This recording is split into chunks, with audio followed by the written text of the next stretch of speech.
ইরানের পারমাণবিক কর্মসূচি নিয়ন্ত্রণে একটি চুক্তিতে আসার জন্য দেশটির নেতাদের ওপর চাপ সৃষ্টি করতে সীমিত আকারে সামরিক হামলার কথা বিবেচনা করছেন মার্কিন প্রেসিডেন্ট ডোনাল্ড ট্রাম্প। সাংবাদিকের এক প্রশ্নের জবাবে তিনি ইঙ্গিত দিয়েছেন যে আগামী 10 দিনের মধ্যেই বিশ্ব জানতে পারবে কোনো চুক্তি হচ্ছে নাকি যুক্তরাষ্ট্র সামরিক পদক্ষেপ নিতে যাচ্ছে। সম্প্রতি মধ্যপ্রাচ্যে যুক্তরাষ্ট্রের সামরিক উপস্থিতি বৃদ্ধির প্রেক্ষাপটে প্রেসিডেন্টের পক্ষ থেকে এমন মন্তব্য এলো। এদিকে সুইজারল্যান্ডে দুই দেশের কর্মকর্তাদের মধ্যে আলোচনার পর ইরানের পররাষ্ট্রমন্ত্রী আব্বাস আরাগচি জানিয়েছেন যুক্তরাষ্ট্রের সঙ্গে একটি সম্ভাব্য চুক্তির খসড়া তৈরির কাজ চলছে।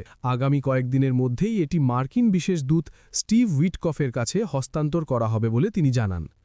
তবে আলোচনার সমান্তরালে ওই অঞ্চলে সামরিক উত্তেজনাও বাড়ছে। বিশ্বের বৃহত্তম যুদ্ধজাহাজ ইউএসএস জেরাল্ড আর ফোর্ড এবং বিমানবাহী রণতরী ইউএসএস অ্যাব্রাহাম লিঙ্কন সহ বেশ কিছু ডেস্ট্রয়ার ও যুদ্ধবিমান ওই এলাকার অভিমুখে মোতায়েন করা হয়েছে। পাল্টা ব্যবস্থা হিসেবে ইরানও তাদের সামরিক স্থাপনাগুলোতে নিরাপত্তা জোরদার করেছে। দেশটির সর্বোচ্চ নেতা আয়াতুল্লাহ আলী খামেনি সামাজিক যোগাযোগ মাধ্যমে মার্কিন বাহিনীকে সতর্ক করে বার্তা দিয়েছেন। সেখানে তিনি মার্কিন যুদ্ধজাহাজ মোতায়েনকে বিপজ্জনক সামরিক তৎপরতা হিসেবে অভিহিত করেছেন। ট্রাম্প প্রায়ই বলে থাকেন যে তিনি তার পরবর্তী পদক্ষেপ গোপন রাখতে পছন্দ করেন, যাতে প্রতিপক্ষ আগে থেকে কিছু বুঝতে না পারে। এর আগেও অপারেশন মিডনাইট হ্যামারের সময় আলোচনার কথা বলে হঠাৎ সামরিক অভিযান চালিয়েছিল তার প্রশাসন। তবে রাজনৈতিক বিশ্লেষকরা মনে করছেন অভিবাসন ও অর্থনীতি নিয়ে অভ্যন্তরীণ চাপের মুখে থাকা ট্রাম্পের জন্য ইরানের সাথে দীর্ঘমেয়াদী সংঘাত ঝুঁকি তৈরি করতে পারে, বিশেষ করে তার মাগা সমর্থক গোষ্ঠী যারা বিদেশের যুদ্ধে জড়ানোর বিরোধী, তাদের মধ্যে এটি নেতিবাচক প্রতিক্রিয়া সৃষ্টির সম্ভাবনা রয়েছে।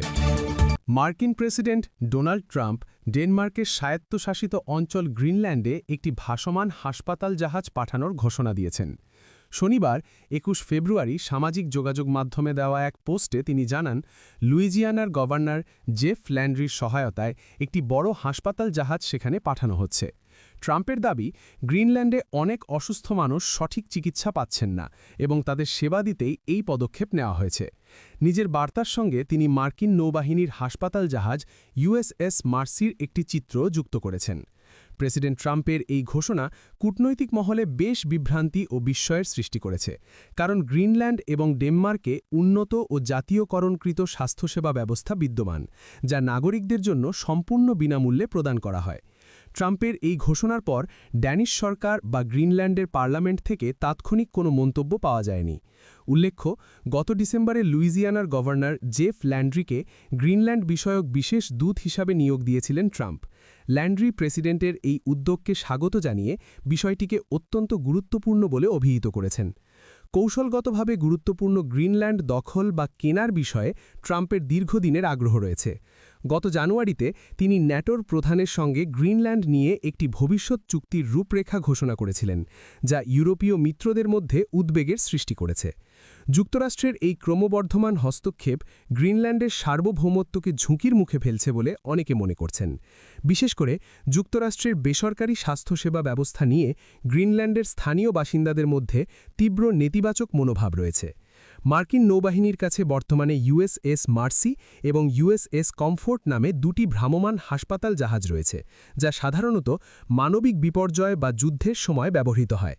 বর্তমানে গ্রিনল্যান্ডে যুক্তরাষ্ট্রের পিটুফিক স্পেস বেস নামে একটি সামরিক ঘাঁটি রয়েছে। ট্রাম্পের এই নতুন পদক্ষেপ কি স্রেফ মানবিক সহায়তা, নাকি গ্রিনল্যান্ডের ওপর পূর্ণ নিয়ন্ত্রণ প্রতিষ্ঠার কোনো কৌশলের অংশ, তা নিয়ে আন্তর্জাতিক মহলে নানা আলোচনা শুরু হয়েছে।